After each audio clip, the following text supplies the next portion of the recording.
احادیث کریمہ سے ثابت ہے کہ آج ہی کی وہ رات تھی جب اللہ تعالیٰ نے اپنے محبوب صلی اللہ تعالیٰ علیہ وسلم کو آسمانوں کا سفر کرایا۔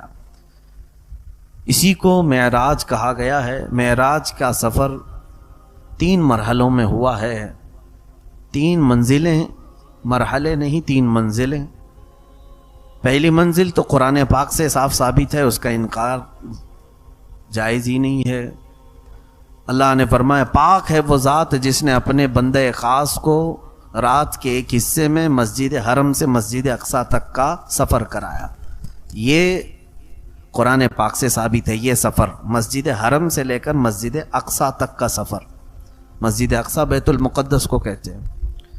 دوسرا سفر ہے بیت المقدس سے لے کر آسمانوں کا سفر، جس میں پہلا آسمان، دوسرا آسمان، تیسرا، چوتھا، پانچواں، چھٹا، ساتواں آسمان، حتیٰ کہ سدرۃ المنتہا تک کا سفر، جس میں جبرائیل امین علیہ السلام ساتھ رہے۔ یہ دوسری منزل ہے، جس میں براق کی سواری کے ساتھ میرے آقا صلی اللہ علیہ وسلم جبرائیل امین کے ساتھ رہے۔ تیسرا سدرۃ المنتہا کے بعد جبرائیل امین علیہ السلام بھی الگ ہو گئے اور براق سواری بھی الگ ہو گئی، اور پھر یہ دونوں ہٹ گئے، صرف تنہا میرے آقا صلی اللہ علیہ وسلم لامکاں کا سفر کی۔ یہ تیسری منزل ہے۔ یہاں سوائے میرے نبی کے کسی دوسرے کی وہاں پر شرکت ہوئی ہی نہیں۔ بس وہ کون سی جگہ تھی، اس جگہ کا نام ہی نہیں ہے، جس کو لامکاں کہا گیا۔ اللہ رب العزت کی طرف سے آواز آتی رہی، ادن منی یا احمد، اے احمد مجھ سے قریب ہوتے جاؤ، قریب ہوتے جاؤ۔ میرے آقا صلی اللہ علیہ وسلم بڑھتے گئے۔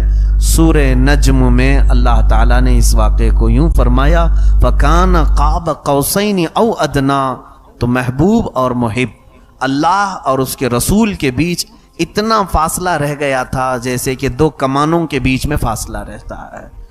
میرے آقا صلی اللہ تعالیٰ علیہ وسلم کی آج کی رات میرے مولا سے قربت کی رات ہے۔ رب تعالیٰ نے وہ حسین سعادت میرے نبی کو عطا فرمائی جو کائنات میں کسی اور کو عطا ہوئی بھی نہیں اور قیامت تک ہوگی بھی نہیں۔ صرف تنہا ایک ذات ہے میرے آقا صلی اللہ علیہ وسلم کی، جنہوں نے اپنے ماتھے کی آنکھوں سراپا ذات کا دیدار فرمایا ہے۔ اسی لیے اعلیٰ حضرت فاضل بریلوی رضی اللہ تعالیٰ عنہ نے کوئی غیب کیا تم سے نہا ہو بھلا، جب نہ خدا ہی چھپا تم پہ کروڑوں درود۔ اب یہاں سے میں نے یہ 3 منزلیں آپ کو بتائی، ایک مسجد حرم سے مسجد اقصی تک، یہ قرآن پاک خود بیان کر رہا ہے۔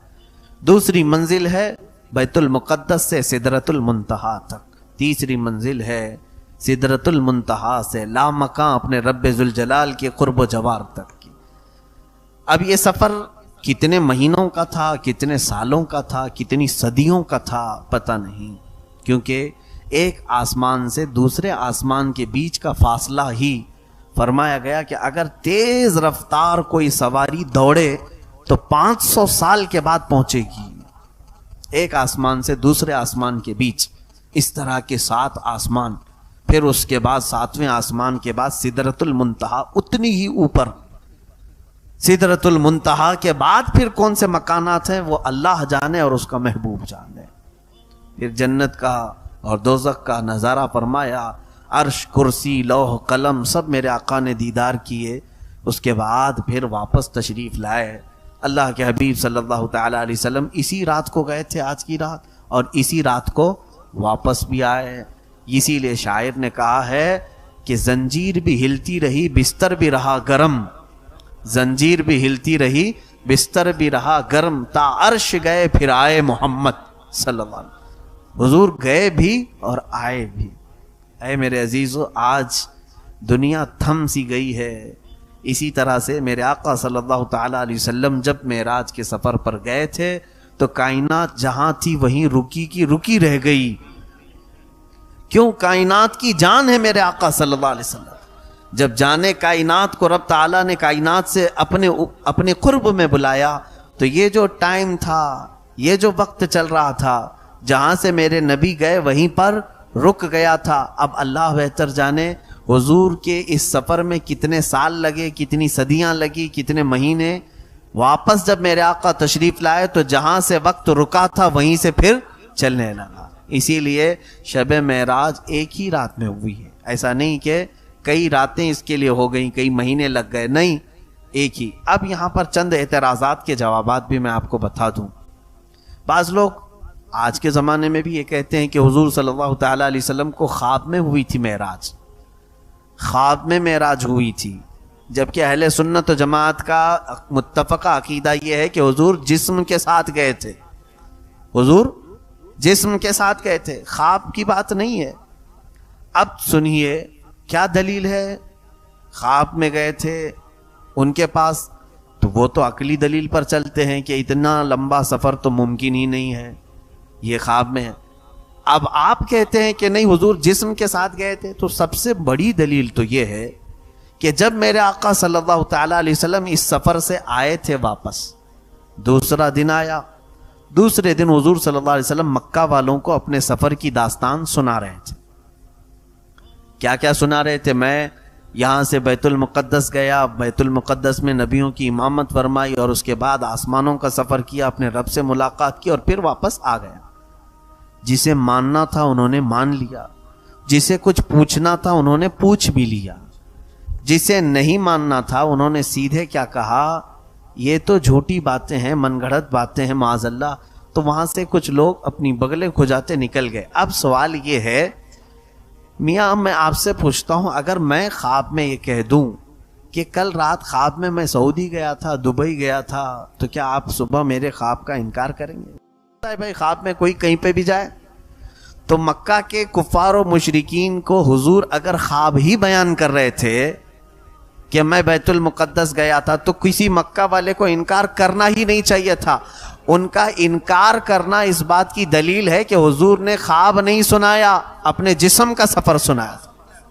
انہوں نے اپنے جسم کا سفر سنایا تھا. انکار ان کافروں کا اس بات کی دلیل ہے کہ میرے آقا صلی اللہ تعالی علیہ وسلم اپنے خواب کی بات نہیں بتا رہے تھے. میاں تم خواب کی بات کر رہے ہو, یہ تو میرے آقا صلی اللہ تعالی علیہ وسلم کو زندگی پاک میں جسم کے ساتھ ایک بار معراج ہوئی, خواب کی تو تعداد ہی نہیں کہ کتنی بار ہوئی.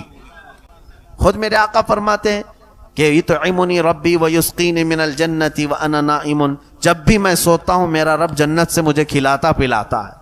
تو میرے حضور کی ہر نیند جو ہے معراج ہے, وہ اپنے رب تبارک و تعالیٰ کے حضور پہنچتے. خواب کی بات تو ہے ہی نہیں. اگر خواب والی معراج کی بات کہیں تو حضور صلی اللہ تعالیٰ علیہ وسلم کی تو ویسے روز معراج تھی. جسم کے معراج کی بات تھی تو وہ شب معراج آج کی یہ رات 26ویں رجب کے بعد 27ویں جو شب آئی, عزیزان گرامی وقار, یہ معراج کے سلسلے میں جو اللہ تبارک و تعالیٰ نے میرے نبی کو جس شان سے بلایا, آیتیں پڑھو تو سمجھ میں آتا ہے. دیکھیں اللہ اپنے حبیب پاک صلی اللہ تعالیٰ علیہ وسلم کا کیسے سفر کا اہتمام فرما رہا ہے. پہلی تو بات یہ ہے کہ اسی رات کو کیوں ہوئی, اس کے متعلق مفسرین فرماتے ہیں کہ حضور کو آج ہی کی رات معراج کیوں ہوئی, آج اللہ نے اپنے پاس کیوں بلایا. ہوا یہ تھا کہ میرے آقا صلی اللہ تعالیٰ علیہ وسلم روزانہ اسلام کی تبلیغ فرماتے تو کوئی نہ کوئی اسلام ضرور قبول کرتا, لیکن آج کا دن پورا میرے آقا صلی اللہ علیہ وسلم کا ایسا گزرا کہ حضور کی دعوت پر ایک نے بھی اسلام قبول نہیں کیا. اور اللہ کے حبیب صلی اللہ علیہ وسلم کو سب سے بڑا غم اسی بات کا ہوتا کہ اگر کوئی ایمان نہ لائے تو حضور کو بڑی تکلیف ہوتی. میرے آقا صلی اللہ تعالیٰ علیہ وسلم غمگین ہو گئے, یہاں تک کہ اپنے گھر میں نہیں گئے, ام ہانی کے گھر گئے, دروازہ بند کیا. غم اتنا تھا کہ حضور صلی اللہ تعالیٰ علیہ وسلم کسی سے بات بھی نہیں فرما رہے تھے. کہا دروازہ بند کرو اور میں آرام کرتا ہوں. کبیدہ خاطر تھے میرے آقا صلی اللہ علیہ وسلم. جب لوگوں کو منع کر دیا, حتیٰ کہ ایک روایت میں حضرت فاطمہ کو دروازے پر کھڑا کر دیا کہ کسی کو آنے نہ دینا, کسی سے ملاقات نہیں کرنی آج. یہ رات آج میرے آقا صلی اللہ تعالیٰ علیہ وسلم غمگین ہو کر کے سوئے. میاں ہم اور آپ جب غمگین ہوتے ہیں تو سوچتے ہیں کہ کوئی تفریح کر لیں, کہیں پر چہل قدمی کر لیں, جا کر کے ٹہل کر کے آ جائیں تاکہ دل بہل جائے. لیکن اللہ کا محبوب جب غمگین ہوتا ہے تو مولا تعالیٰ ان کے دل بہلانے کے لیے سیدھے انہیں جنت کے نظارے کرواتا ہے, انہیں جنت کی طرف بلاتا ہے. آؤ محبوب, تمہارا دل آج ملول ہے, آج تمہارا غم کا یہ غم کی تمہاری کیفیت اللہ رب العزت کو خبارہ نہیں ہے؟ سفر معراج پر بلایا، کس انداز سے بلایا؟ جبرائیل امین کو بھیجا، وہ بھی اس طرح سے کہ جبرائیل جا کر سیدھے جگہ نہ دینا بلکہ اپنی پیشانی محبوب کے قدموں پہ لگانا۔ حضور اکرم صلی اللہ تعالیٰ علیہ وسلم جبرائیل امین کے آتے ہی قدموں پر ٹھنڈک محسوس کیا، بیدار ہوئے، پوچھا کیا بات ہے جبرائیل، اس طرح کا آنا ہوا؟ جبرائیل امین نے عرض کیا آقا رب تبارک و تعالیٰ آپ کو اپنے قرب میں بلا رہا ہے، دعوت آئی ہے۔ اللہ کے حبیب صلی اللہ علیہ وسلم اٹھے، وہاں سے مسجد حرم میں گئے۔ مسجد حرم میں جانے کے بعد حضور صلی اللہ علیہ وسلم کا سینہ مبارکہ چاک کیا گیا، اور اس کے بعد آپ کا قلب مبارک نکال کر زمزم کے پانی سے جبرائیل امین نے دھویا۔ اس میں کچھ تشت سے وہ جنت سے کچھ چیزیں لائی تھی، وہ انڈیل دیا۔ حضور پاک صلی اللہ علیہ وسلم کے قلب مبارک کو پھر سینے پر رکھا گیا، اس کو شق صدر کہتے ہیں۔ اور اس کے بعد پھر ایک سواری تھی جبرائیل امین جو ساتھ لے کے آئے تھے، جس کو براق کہتے ہیں۔ حضور صلی اللہ علیہ وسلم سے آپ نے عرض کیا آقا اس سواری پر سوار ہو جائے۔ کہاں کے لیے؟ کہا اب آپ آسمانوں کا سفر کریں گے، اس سواری پر سفر ہے۔ تو حضور اکرم صلی اللہ علیہ وسلم کو جبرائیل امین نے جو سواری پر چڑھنے کا عریضہ پیش کیا، یہ براق کے متعلق روایت میں ہے جہاں تک نظر جاتی ہے وہاں اس کا پہلا قدم پڑتا تھا۔ یہاں سے اگر تم آسمان تک دیکھ رہے ہو تو اس کا پہلا قدم، اس کی رفتار اندازہ نہیں کر سکو گے، کرنٹ سے بھی زیادہ تیز رفتار براق۔ اس سواری پر میرے آقا صلی اللہ تعالیٰ علیہ وسلم سوار ہوئے، اور اس کے بعد یہاں سے لے کر کے جبرائیل امین کہاں گئے؟ سیدھے بیت المقدس گئے۔ بیت المقدس میں میرے آقا صلی اللہ علیہ وسلم فرماتے ہیں میں نے دیکھا پہلے سے وہاں انبیاء اکرام کی صفیں لگی ہوئی تھی، آدم علیہ السلام سے لے کر کے عیسیٰ علیہ السلام تک، حضور تک جتنے بھی نبی آئے سب کے سب نبی بیت المقدس میں جمع تھے۔ میرے آقا صلی اللہ تعالیٰ علیہ وسلم ان نبیوں کے بیچوں بیچ جب تشریف لے گئے تو سبوں نے میرے آقا کو آگے مصلی امامت پر بڑھایا۔ اللہ کے حبیب صلی اللہ علیہ وسلم جب مصلی امامت پر کھڑے ہوئے تو حضرت ابراہیم علیہ السلام کھڑے ہوئے اور سارے نبیوں کو ایک خطبہ دیا جس میں میرے نبی کی شان بیان کی، اور اس کے بعد پھر ان کے بعد حضرت موسیٰ علیہ السلام کھڑے ہوئے، پھر اکثر انبیاء اکرام نے حضور صلی اللہ علیہ وسلم کی شان میں خطبے بیان کیے، اپنے اپنے قصیدے بیان کیے، پھر میرے آقا صلی اللہ تعالیٰ علیہ وسلم نے ان نبیوں کی امامت فرمائی، ان نبیوں کی امامت فرمائی، وہی اول وہی آخر وہی ظاہر وہی باطن، وہی قرآن وہی فرقان وہی طٰہٰ وہی یاسین۔ میرے آقا صلی اللہ تعالیٰ علیہ وسلم وہ اول بھی ہیں آخر بھی ہیں، سارے نبیوں کے امام وہی ہیں۔ عزیزان گرامی، رسول پاک صلی اللہ تعالیٰ علیہ وسلم یہاں سے پھر آسمانوں کا سفر کی۔ اتنے سے مختصر سفر کے لیے اللہ نے جو لفظ بیان فرمایا میں آپ کو اس کو بڑے پیارے انداز میں عرض کیا ہے۔ حکیم الامت علامہ احمد یار خان نعیمی رحمۃ اللہ علیہ نے 15ویں پارے کی شروع کی آیت سبحان الذی، یہ سفر کا لفظ کہاں سے شروع ہوتا ہے؟ سبحان الذی، سبحان الذی اسرا، سبحان کہتے ہیں پاک ہے وہ ذات، پاک ہے وہ ذات۔ حکیم الامت نے اس سفر کو یوں بیان کیا کہ اے لوگوں دیکھو میرے آقا صلی اللہ تعالیٰ علیہ وسلم کی وہ کیفیت جو تھی اس دن کی، وہ دولہے کی کیفیت تھی۔ حضور پاک صلی اللہ تعالیٰ علیہ وسلم کو لینے کے لیے جبرائیل آئے، سواری بہت اعلیٰ قسم کی لائی، اور پھر غسل زمزم سے دیا آپ کے قلب مبارک۔ براتیوں کی شکل میں انبیاء اکرام کی جماعت کھڑی ہے۔ اب جب دوسرے لوگ اپنے گھر سے نکلتے ہیں، دولہا آپ بھی بنے ہوں گے ہم بھی بنے ہوں گے، اپنے گھر سے جب نکلتے ہیں لباس پہنتے ہیں ساری چیزیں، اور شاید ہو سکتا ہے کچھ لوگ گھوڑیوں پہ بیٹھتے ہیں یا کار میں بیٹھنے کا زمانہ ہے کار میں بیٹھتے ہیں۔ اپنے گھر سے جب نکلے سواری پر تو کبھی ماں آتی ہے بلائیں لیتی ہے، باپ آتا ہے اور کہتا ہے ماشاءاللہ کیا میرا بیٹا لگ رہا ہے، نظر اتارتے ہیں۔ میرے عزیزو، وہ در یتیم میرے آقا صلی اللہ علیہ وسلم بلایا گیا کہ سواری پر سوار ہو کر کیا ہو۔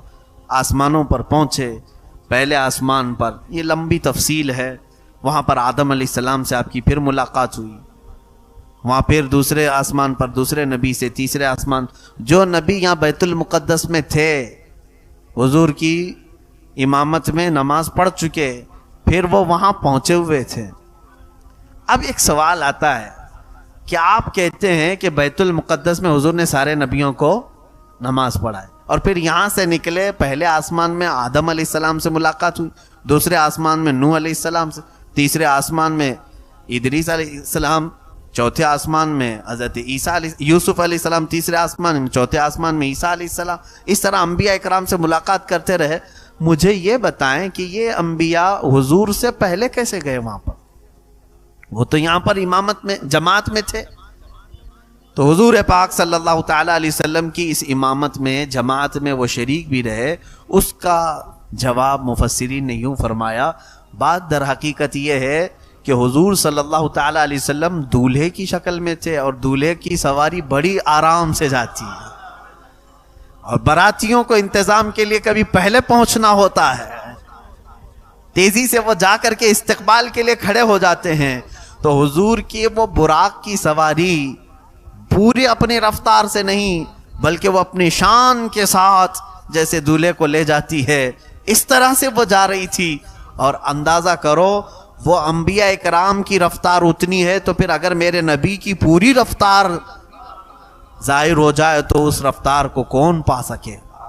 عزیزان محترم، حضور پاک صلی اللہ تعالی علیہ وسلم کے معراج کے سفر کی گتھیاں سلجھانا معمولی بات نہیں ہے. سیدھے اس کا جواب ایک ہی ہے. بعض لوگ اگر کنفیوژن ہے کہ اتنا لمبا سفر، بیت المقدس میں اتنے نبیوں سے ملاقات، ساتوں آسمان، یہ سب چیزیں نہیں سمجھ میں آتا، عقل میں نہیں آتی بات. بہت سارے لوگ یہ سمجھتے ہیں. پہلی بات تو یہ ہے کہ مسلمان اگر ایسی بات کہے تو اسے سمجھا دیں، میاں یہ میرے آقا صلی اللہ علیہ وسلم کا معجزہ ہے.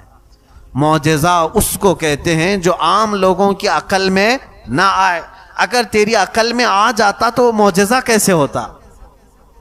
حضور صلی اللہ تعالی علیہ وسلم نے انگلی کے اشارے سے چاند کے ٹکڑے کی، یہ تیرے ذہن میں آ گیا؟ سمجھ میں آیا؟ کوئی کر سکے گا؟ حضور نے ڈوبے ہوئے سورج کو پلٹایا، کیا یہ تمہاری سمجھ میں آ گیا؟ حضور صلی اللہ علیہ وسلم نے اپنی انگلیوں کے بیچ سے پانی کے فوارے جاری فرمائے، کیا یہ تمہاری سمجھ میں آ گیا؟ تو جب یہ معجزات سمجھ میں نہیں آئے تو معراج کیسے سمجھ میں آئے گی؟ یہاں پر صرف صدیق کا وہ ایمان چاہیے. حضرت ابوبکر صدیق رضی اللہ تعالیٰ عنہ کو جب حضور صلی اللہ علیہ وسلم نے یہ سنایا، میرے عزیزو، حضور سیدنا ابوبکر صدیق نے حضور سے پہلے نہیں سنا اس واقعے کو، ابو جہل سے پہلے سنا انہوں نے. آپ سفر سے آ رہے تھے، ابو جہل بیچ راستے میں پکڑ لیا اور کہا ابو بکر ایک شخص مکہ میں آیا، یوں کہہ رہا ہے کہ رات کو یہاں سے فلسطین گیا تھا، بیت المقدس، پھر واپس آ گیا. آسمانوں کی بات اس نے نہیں کی. ابو جہل نے حضرت ابو بکر کو پکڑ کے ابو بکر صدیق سے پوچھا کیا ایسا ہو سکتا ہے؟ حضرت ابو بکر نے کہا ایسا ایک رات میں کون جا کے آ سکتا ہے، نہیں ہو سکتا. تو ٹھٹا مار کر کے ہنسنے لگا. کہا دیکھ میں کہتا نہیں تھا کہ وہ ایسی بکواس کرتا ہے، معاذ اللہ رب العالمین. حضور کے بارے میں اول فول بکنے لگا اور کہا ابو بکر یہ کوئی اور نہیں محمد کہہ رہے ہیں. حضرت ابو بکر صدیق جلال میں آئے، کہا او کمبخت، اگر وہ اس سے بھی بڑی بات کہیں گے تب بھی میں یقین کروں گا. تو یہاں سے بیت المقدس کی بات کر رہا ہے، وہ اس سے بھی بڑی بات کریں گے تو میں ایمان لے آؤں گا. اگر انہوں نے کہا یہ ایمان ہونا چاہیے. میرے آقا صلی اللہ علیہ وسلم نے جب فرما دیا میں نے سفر کیا، تو تم اپنی عقل کے گھوڑے مت دوڑاؤ کہ کیسے کیا ہوگا. تم اپنے اعتبار سے انہیں سوچ نہیں سکتے. ہم جو چیزیں کر رہے ہیں اس کے اوپر حضور صلی اللہ علیہ وسلم کو ناپ نہیں سکتے. یہ بات سمجھ کر کے چلے. اللہ کے نبی کی ذات اور ہے، تم عام انسانوں کی ذات اور ہے. اس کے علاوہ سب سے بڑی بات تو یہ ہے کہ حضور صلی اللہ تعالی علیہ وسلم خود گئے تھوڑی نہ ہے. تم اگر معراج کا انکار کر رہے ہو تو گویا کہ اللہ کا انکار کر رہے. اللہ فرما رہا ہے میں لے گیا، اللہ لے گیا ہے. تو جس میں رب تبارک و تعالیٰ یہ فرما رہا ہے کہ پاک ہے وہ ذات جو اپنے بندے خاص کو لے گیا، تو اللہ لے گیا ہے تو تمہیں درد کس بات کا؟ کیا اللہ تعالیٰ کی بھی قدرت کا انکار کرتے ہو؟ رب تبارک و تعالیٰ کی طاقت کا بھی انکار کرتے ہو؟ آج وہ بدبخت لوگ جو بدعقیدہ ہیں میرے آقا کے معراج کے سفر کا انکار کرتے ہیں، ان کے لیے میں کہہ رہا ہوں جس نے حضور کے معراج کے سفر کا انکار کیا اس نے خدا کی شان اور اس کی قدرت کا انکار کیا. کیونکہ اللہ نے فرمایا اللہ لے گیا ہے، تو تمہیں اس بات کا کیا درد ہے کہ اللہ جسے جہاں چاہے لے جائے. اب سنیے اس سفر پاک کی اور آخری باتیں. میں آج مختصر کرتا ہوں اس چیز کو. رسول پاک صلی اللہ تعالی علیہ وسلم جب یہاں سے نکلے 7ویں آسمان تک، سدرۃ المنتہا، یہ خانہ کعبہ کے اوپر حضرت جبرائیل علیہ السلام کا وہ مقام، آخری مقام، ایک بیت المعمور بھی ہے اوپر، بہت ساری چیزیں ہیں وہ ابھی بیان میں لا نہیں سکوں گا۔ جبرائیل امین وہاں پہنچ کر کے کہنے لگے یا رسول اللہ صلی اللہ علیہ وسلم، اب اس کے آگے میں نہیں جا سکوں گا، میری حد یہیں تک کی ہے، مجھے یہیں تک آنے کی اجازت ہے۔ وہ جبرائیل جو سید الملائکہ، سارے فرشتوں کے سردار، حضرت جبرائیل علیہ السلام اگر اپنی اصلی شکل میں آئیں تو یہ پوری دنیا صرف ان کے پروں سے بھر جائے گی، اتنے طاقتور فرشتے۔ باقی سارے فرشتوں کی بات الگ ہے، حضرت جبرائیل علیہ السلام کی بات الگ۔ وہ طاقتور، بہت ہی پاورفل فرشتہ حضرت جبرائیل علیہ السلام، جن کی رفتار کو نہیں جان سکتے آپ۔ اندازہ کرو کہ ابراہیم علیہ السلام اپنے بیٹے اسماعیل علیہ السلام کی گردن پر چھری رکھ چکے ہیں، چھری رکھ چکے ہیں، اور چھری کے چلنے میں کتنا ٹائم لگتا؟ سیکنڈوں میں بھی نہیں۔ چھری یوں رکھی، یوں چلانا ہے۔ اس چلانے سے پہلے جبرائیل علیہ السلام جنت سے زمین تک آ چکے تھے۔ یہ رفتار جبرائیل امین کی ہے۔ توجہ چاہتا ہوں، جبرائیل کی طاقت کیوں میں بتا رہا ہوں، عرض کرتا ہوں۔ یوسف علیہ السلام کو ان کے بھائیوں نے کنویں میں پھینکا، واقعہ معلوم ہے؟ حضرت یوسف علیہ السلام کو ان کے بھائیوں نے یوں پکڑا اور کنویں میں یوں دھکیل دیا۔ کنواں بہت بڑا بھی نہیں تھا، بہت بڑا بھی نہیں تھا، لیکن ایک چیز کو جب اوپر سے گرایا جائے تو کتنی دیر میں وہ کنویں میں گرے گی؟ گھنٹہ لگے گا اس کو؟ منٹ لگیں گے؟ سیکنڈ بھی نہیں لگیں گے۔ اس میں بھی حدیث پاک ہے، یوسف علیہ السلام کو ان کے بھائیوں نے اوپر سے دھکا دیا، یوسف علیہ السلام کنویں کے اوپری حصے پانی پر آنے سے پہلے جبرائیل امین جنت سے نیچے آ چکے تھے اور اپنے ہاتھوں سے انہیں پکڑ کر کے ایک کونے پر بٹھا بھی چکے تھے۔ ابراہیم علیہ السلام کو نمرود نے آگ میں پھینکا، منجنیق میں ڈال کر کے پھینکا، اور وہ اتنی تیز توپ یہاں سے اڑے تو فوراً ادھر جائے، بندوق کی گولی۔ ابراہیم علیہ السلام کو آگ کے اوپر جیسے ہی ڈالا گیا، میرے خیال سے وہ سب سے تیز رفتار کی منجنیق تھی اس زمانے۔ ابراہیم علیہ السلام آگ میں پہنچے بھی نہیں تھے اس وقت، جبرائیل امین علیہ السلام اپنے رب سے بات کر رہے ہیں اس وقت سدرۃ المنتہا پہ، سدرۃ المنتہا پہ اللہ سے بات کر رہے ہیں جب ان کو منجنیق سے پھینکا گیا۔ رب نے فرمایا جبرائیل جاؤ میرے بندے سے پوچھو کہ کوئی حاجت ہے۔ ان کے آگ میں پہنچنے سے پہلے ہی جبرائیل امین آ چکے تھے آگ کے پاس۔ کتنی تیز رفتاری، سمجھ گئے؟ اس تیز رفتاری کا بادشاہ سید الملائکہ جبرائیل امین جہاں جا کر کہتا ہو یا رسول پاک اب میری طاقت کے بعد آپ کی طاقت کی شروعات ہے، اس رسول پاک کی تیز رفتاری کو کون پہنچ سکتا ہے؟ میں نے اتنی باتیں جو جبرائیل امین کے متعلق بتائی، وہ جبرائیل کیا کہہ رہے میرے نبی سے سدرۃ المنتہا جانے کے بعد، اگر یکسر موئے برتر پرم فروغ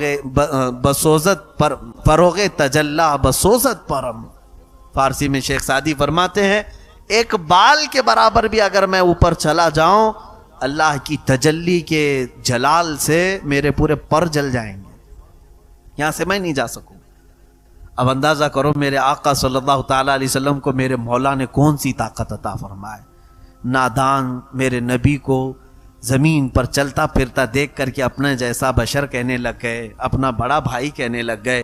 تمہیں اندازہ نہیں، جبرائیل نے کبھی نہیں کہا میں نبی کو میرے جیسا، بلکہ جبرائیل امین ایک بار میرے آقا کے حضور حاضر ہوئے اور کیا کہا جانتے ہیں؟ جس کو شاعر نے اپنے فارسی کے شعر میں یوں کہا ہے، آفاق ہا گردیدہ ام بسیار خوباں دیدہ ام۔ فارسی میں کہا گیا آفاق ہا گردیدہ ام بسیار خوباں دیدہ ام، لیکن تو چیزیں دیگری یا رسول اللہ۔ میں نے بہت کائنات کو دیکھا ہے، بہت سارے آسمانوں کا، میں نے بہت ساری دنیاؤں کا سفر کیا ہے اور بہت اچھے اچھے لوگوں کو دیکھا ہے۔ جبرائیل کہہ رہے ہیں مگر یا رسول اللہ آپ چیز ہی الگ ہو، آپ کی کیفیت ہی الگ ہے۔ جو جبرائیل حضور کو اپنا برابر نہیں کہہ سکے، یہ آج کے دوسرے کسی کھیت کی مولی بھی نہیں ہے، وہ اگر اپنے نبی کو کہیں کہ ہمارے جیسے ہی تھے، کھاتے پیتے تھے، بازاروں میں گھومتے پھرتے تھے، معاذ اللہ رب العالمین، برابری کرنے چلنے والا، یہ کبھی کیوں نہیں سوچتے؟ حضور کو یہ کہتے ہیں ان کی بھی ایک ناک تھی، دو آنکھ تھے، حضور صلی اللہ علیہ وسلم کے بھی دو کان تھے، سب ہمارے بھی، ایک ظالم ایسے بھی کہہ رہا تھا، تو ہم تو اس کو یہ کہتے ہیں میاں تو حضور کو صرف دیکھا، تو یہ کیوں نہیں کہتا کتے کی بھی ایک ناک ہوتی ہے، دو آنکھ ہوتی ہے، دو کان ہوتے ہیں، تو یہ کیوں نہیں کہتا کتا بھی تیری طرح، تو کتے کی طرح ہے؟ تشبیہ تو یہاں پر بھی تو دے سکتا ہے، صرف آنکھ اور کان اور یہ ساری چیزیں ہو جانا یہ تشبیہ کی بات ہے؟ اس رسول پاک صلی اللہ تعالی علیہ وسلم کے بارے میں تم بات کر رہے ہو جس کے متعلق احادیث کریمہ یہ ہے جن کے تھوک میں بھی اللہ نے شفا رکھی ہے، جن کے پسینے مبارکہ کو عنبر اور مشک سے زیادہ حسین ترین خوشبوؤں میں رکھا ہے، اس رسول پاک صلی اللہ علیہ وسلم کے متعلق کبھی بھی زبان درازی نہ کرے۔ اب رہی بات میرے آقا صلی اللہ تعالی علیہ وسلم کے معراج، اب یہاں سے سدرۃ المنتہا کے بعد جو مقامات تھے اللہ رب العزت کے حضور جو میرے آقا گئے، اللہ اکبر، وہ کیفیت کو ہم بیان نہیں کر سکتے، وہ کیسی تھی، وہ کون سی جگہ تھی، اور میرے رب کو میرے آقا نے کیسے دیکھا۔ حضور صلی اللہ علیہ وسلم سے پوچھا بھی صحابہ نے، تو حضور نے اتنا کہا میں نے میرے رب کو بہت حسین شکل میں دیکھا، لیکن کوئی چہرہ ایسا تھا یا کوئی ہاتھ تھا، کوئی پیر تھا، معاذ اللہ، اللہ کے لیے کوئی جسم ثابت نہیں کر سکتے۔ یہ بھی یاد رکھیں آپ، اللہ کا کوئی جسم ہم ثابت نہیں کر سکتے، کیونکہ جو تمہارے عقل میں آ جائے وہ خدا نہیں ہے۔ اللہ رب العزت کو کوئی احاطہ نہیں کر سکتا، وہ سب کو احاطہ کیا ہوا۔ اب یہاں سے میرے آقا صلی اللہ تعالی علیہ وسلم فرماتے ہیں مجھے آواز آئی اپنے رب کی طرف سے، اے احمد قریب آؤ، اے احمد قریب آؤ، اے احمد قریب آؤ۔ میرے آقا کا آسمانوں میں احمد نام ہے، زمینوں میں محمد نام، احمد بلایا جا رہا تھا۔ اس کے بعد رب تعالیٰ سے آپ قریب ہوتے گئے، قریب ہوتے گئے۔ حضور صلی اللہ علیہ وسلم فرماتے ہیں رب ذوالجلال نے اپنے دست قدرت کو میرے سینے پر رکھا، جس کی ٹھنڈک میں نے محسوس کی، اور میں نے دیکھا زمین کے سارے خزانے میرے سامنے کھلے ہوئے تھے، میں نے آسمانوں اور زمینوں کی ساری چیزیں دیکھ لیں، اسی وقت میں نے پوری کائنات کو دیکھ لیا۔ اللہ رب العزت جس کے سینے پر دست قدرت رکھے، اب اس سے کون سی چیز چھپی رہے گی؟ اسی لیے میرے عزیزو ہماری یہ محفل بھی میرے آقا کی نظروں سے چھپی ہوئی نہیں ہے۔ اللہ نے اپنے رسول کو وہ طاقت و قوت اور تصرف عطا فرمایا۔ اب اندازہ کریں حضور پاک صلی اللہ علیہ وسلم فرماتے ہیں اب جو راز و نیاز کی باتیں ہوئیں اللہ اور اس کے محبوب کے درمیان، اس کی ساری تفصیلات تو ہیں نہیں۔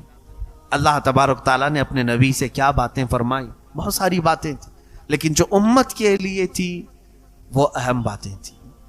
حضور پاک صلی اللہ تعالیٰ علیہ وسلم کو اس وقت میرے رب نے ایک آپشن دیا، اختیار دیا۔ ویسے تو خود اللہ نے بلایا ہے، آج میرے آقا جو مانگتے وہ مل جاتا، اور ملا بھی۔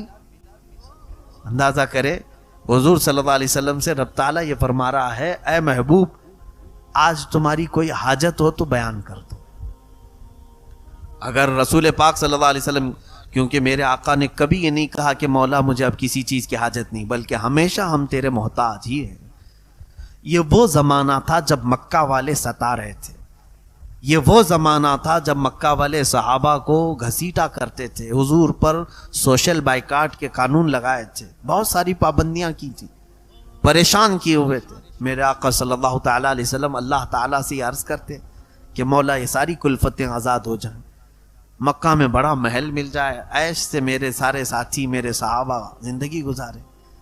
حضور صلی اللہ تعالیٰ علیہ وسلم سے جب رب تعالیٰ نے فرمایا اے محبوب آج تمہاری کوئی حاجت ہے تو بیان کرو، میرے آقا صلی اللہ علیہ وسلم نے فرمایا مولا ایک حاجت ہے میری، ایک حاجت ہے میری۔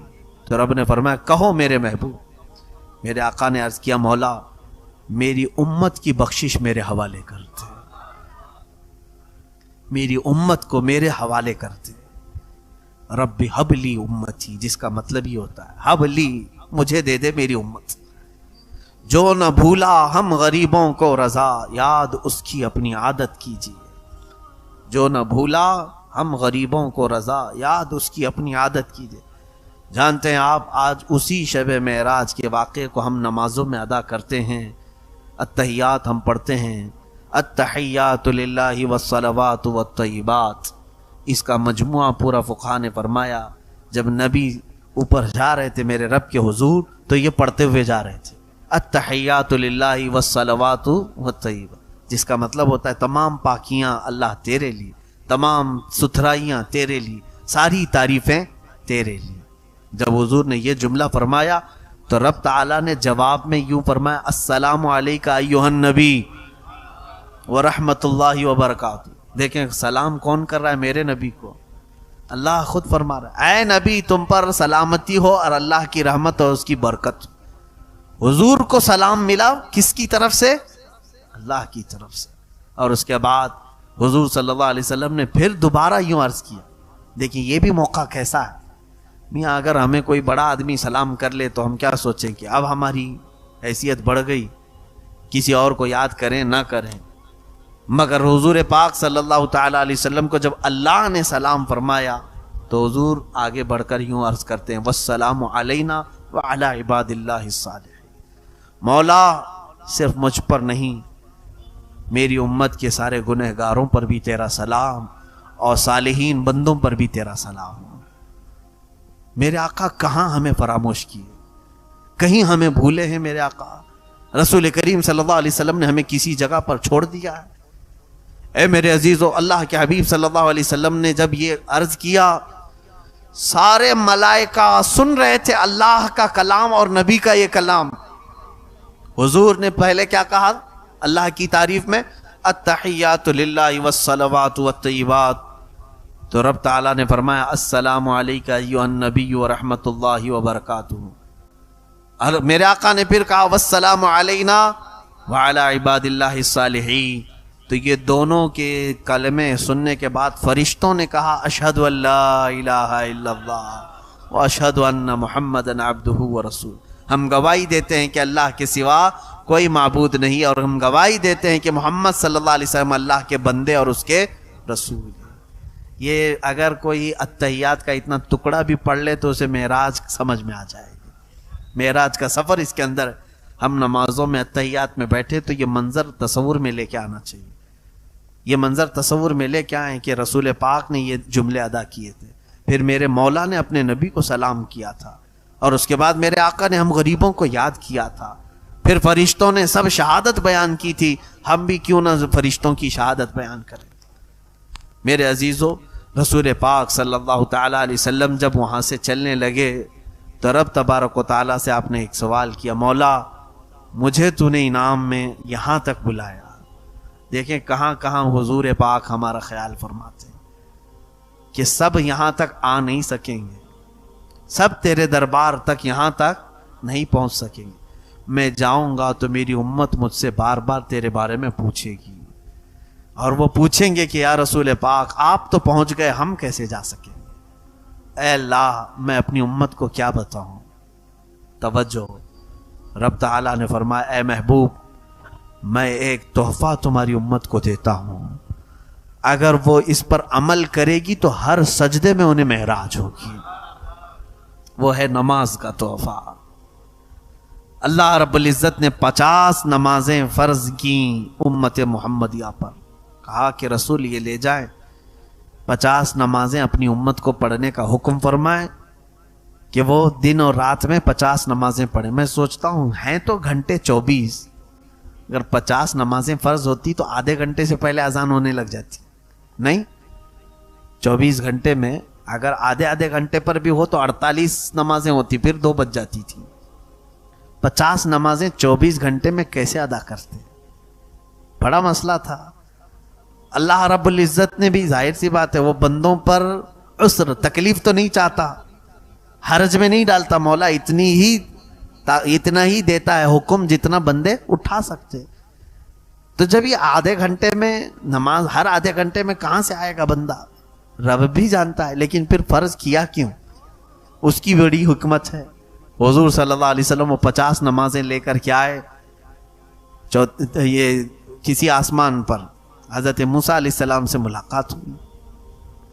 موسیٰ علیہ السلام بھی چھٹے یا پانچویں آسمان پر حضرت حضور صلی اللہ علیہ وسلم سے ملاقات کی اور پوچھا کہ کیا آپ کی بات ہوئی. حضور نے بتایا، کہا میری امت کو اللہ نے 50 نمازیں عطا کی. موسیٰ علیہ السلام نے کہا اے رسول واپس جائیں، اپنے رب سے کہیں کہ کم کر دے، آپ کی امت اتنا نہیں کر پائے گی. کیا کہا حضرت موسیٰ علیہ السلام نے؟ آپ کی امت نہیں کر پائے گی. اب یہاں دیکھیں میرے آقا کے علم غیب پر سوال کرنے والے آج 5 وقت کی نمازیں پڑھ رہے ہیں کہ 50 پڑھ رہے ہیں؟ 5 پڑھ رہے ہیں نا. موسیٰ علیہ السلام کو یہ کیسے معلوم تھا کہ امت 50 نہیں پڑھ پائے گی؟ جب موسیٰ علیہ السلام کو یہ غیب کا علم تھا تو میرے نبی کو کتنا غیب کا علم ہوگا. موسیٰ علیہ السلام ہی نے تو کہا. حضور صلی اللہ علیہ وسلم گئے، رب تعالیٰ سے عرض کیا مولا اس میں کچھ کم کر دے. 5 کم ہوئی، 45 لے کر آئے. پھر موسیٰ علیہ السلام نے روکا، کہا اور کم کرائے. 9 مرتبہ حضور کا جانا آنا ہوا ہے. کتنی مرتبہ؟ 9 مرتبہ حضور صلی اللہ علیہ وسلم رب تعالیٰ کے حضور جاتے، کم کراتے آتے. اب یہاں پر بھی بعض مفسرین نے لکھا ہے کہ ایک ہی بار میں ڈائریکٹ 45 کم کرا کے آ جاتے. اللہ کو بھی معلوم ہے جب حضور صلی اللہ تعالیٰ علیہ وسلم 5 لے کر کے آئے تھے، 45 گھٹ گئی، کتنی بچی؟ 5. تو حضرت موسیٰ علیہ السلام نے پھر کہا اور جائیے کم کرائیے. تب میرے آقا نے کہا اب مجھے شرم آ رہی ہے، اب حیا آتی ہے، اس سے کم کراؤ. لیکن رب تعالیٰ نے یہ فرما دیا اے محبوب آپ کی امت یہ اگر 5 ہی پڑھے تو میں 50 کا ثواب دوں گا، 50 کا پورا ثواب دوں. یہ 5 میں وہ 50 نمازوں کا پورا ثواب ہے جو پہلے ہمیں فرض کی گئی تھی.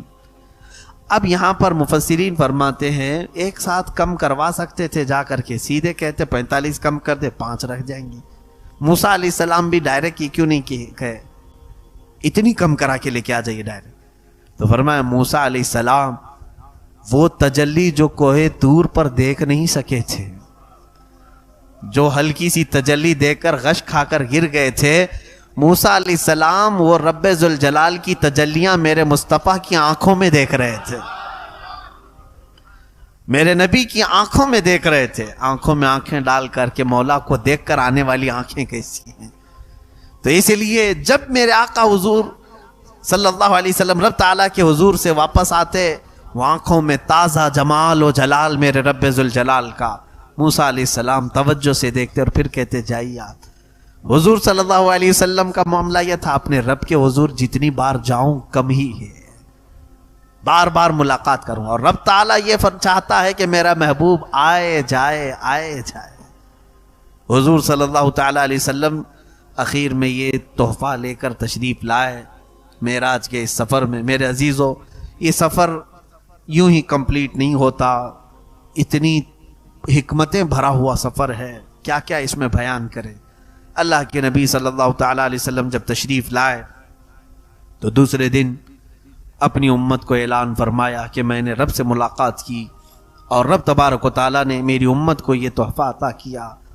پھر نمازیں باجماعت ادا کی جانے لگیں. اے میرے عزیزو آج یہ جو نمازیں ہیں یہ اس معراج کا سب سے بڑا پیغام ہے، سب سے بڑا پیغام ہے. اور شب معراج منانے والے رات بھر بیٹھ کر عبادت کرنے کے لیے آج کئی لوگ آ جاتے ہیں، نوافل پڑھتے رہتے ہیں. شب معراج نوافل کا پیغام دینے والی رات نہیں، فرض نمازوں کی پابندی کرانے کا نام شب معراج ہے. اللہ تبارک و تعالیٰ کا یہ ہدیہ ہے، تحفہ ہے امت مصطفیٰ کے لیے. اور وہ آج امت محمدیہ صلی اللہ علیہ وسلم پیٹھ پیچھے پھینک چکی ہے. نمازوں سے اس قدر غفلت ہے، آج ایسا لگتا ہے کہ لوگوں پر ابھی نماز فرض ہوئی ہی نہیں. میرے عزیزو اچانک موت کا اعلان آ جائے گا. قیامت کے دن فرمایا گیا روز محشر کے جاں گداز بوت اولیں پرسش کے نماز بوت. وہ قیامت کا دن جو جان پگھلا دینے والا ہوگا، سب سے پہلا سوال تمہاری نمازوں کے بارے میں ہوگا، جس کی جتنی نمازیں ہیں. اور میرے آقا صلی اللہ علیہ وسلم فرماتے ہیں حساب کتاب میں سب سے پہلے تمہارے یہ نہیں پوچھا جائے گا کہ کتنا کھایا، کتنا پیا، کہاں کہاں پیسہ خرچہ کیا، کیسے کمایا، یہ نہیں. سب سے پہلے تمہاری نمازوں کا سوال ہوگا. اور میرے آقا فرماتے ہیں جو نمازوں میں پاس ہو گیا اللہ اس کے دوسرے معاملات میں بھی اسے آسان کر دے گا. اور جو یہاں پھنس گیا ہر چیز میں پھنس جائے گا، وہ لمبی دیر تک محشر کے میدان میں پھنسا رہ جائے گا۔ ٹینشن مت لینا، وہاں پر تو 50,000 سال کے برابر کا ایک دن ہے، کہیں نہیں جانا ہے تمہیں، کہاں جانا ہے؟ موت بھی نہیں آنی ہے، ایسا ہے کہ سورج سے جل جل کے مر جائیں گے، نہیں، موت بھی نہیں، موت کو موت آ چکی ہوگی اس دن۔ حساب پورا تمہاری نمازوں کا لیا جائے گا۔ اب سورہ مدثر کی آیتیں دیکھیں آپ، 29ویں پارے میں، عن المجرمین یتساءلون عن المجرمین ما سلککم فی سقر، جو جہنم میں جانے والے مجرمین ہیں وہ پوچھیں گے آپس میں ایک دوسرے سے، سوالات کریں، میاں تم کیوں آ گئے، تم کیوں دوزخ میں ڈھکیلے گئے، ایک دوسرے سے پوچھیں گے، تو سب کا جواب کیا ہوگا؟ قالوا لم نک من المصلین، وہ کہیں گے ہم نماز نہیں پڑھتے تھے، ہم نماز نہیں پڑھتے تھے اس لیے آ گئے۔ اس کے بعد اور بھی وجوہات ہیں، لیکن سب سے بڑی وجہ یہ ہے کہ نماز نہیں پڑھتے تھے اس لیے دوزخ میں ڈالے گئے۔ جن کی نمازیں باقی ہیں آج اللہ نے صحت دی ہے، پوری کر لو، جانے سے پہلے یہ قضا پوری کر لو، ورنہ وقت اجل آئے گا اور تمہیں فرشتہ اٹھا لے جائے گا۔ ہو سکتا ہے آج ہماری باتیں کچھ لوگوں کو کڑوی گزریں، کچھ لوگوں کو ایسی لگیں کہ ہمارے اوپر دقتیں ہیں، تمہیں یہ قیامت کے دن سمجھ میں آئے گا۔ میرے آقا صلی اللہ علیہ وسلم نے فرمایا، بے نمازی کا حشر قارون، فرعون اور حامان کے ساتھ ہوگا۔ دوزخ کے دروازے پر اس کا نام لکھا جائے گا کہ فلاں بے نمازی تھا۔ میرے آقا صلی اللہ تعالی علیہ وسلم نے اپنے نزع کے عالم میں، وفات کا وقت قریب ہے، اس وقت نماز کو میرے آقا نے ترک نہیں فرمایا۔